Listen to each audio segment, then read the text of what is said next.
سورة البلد. بسم الله الرحمن الرحيم. لا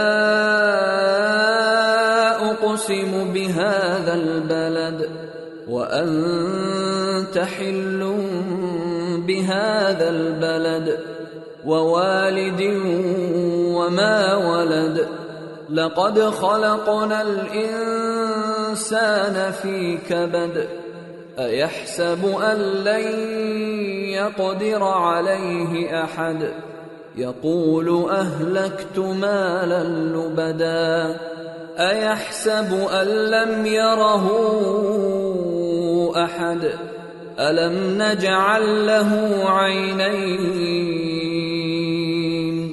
ولسانا وشفتين وهديناه النجدين. شروع اللہ کا نام لے کر جو بڑا مہربان نہایت رحم والا ہے.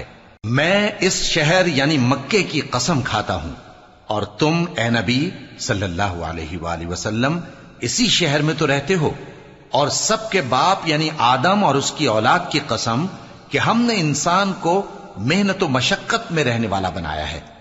کیا یہ خیال کرتا ہے کہ اس پر کوئی قابو نہ پائے گا؟ کہتا ہے کہ میں نے بہت سا مال برباد کر دیا. کیا اسے یہ گمان ہے کہ اس کو کسی نے دیکھا نہیں؟ بھلا ہم نے اس کو 2 آنکھیں نہیں دیں اور زبان اور 2 ہونٹ نہیں دیے؟ یہ چیزیں بھی دیں اور اس کو خیر و شر کے دونوں رستے بھی دکھا دیے.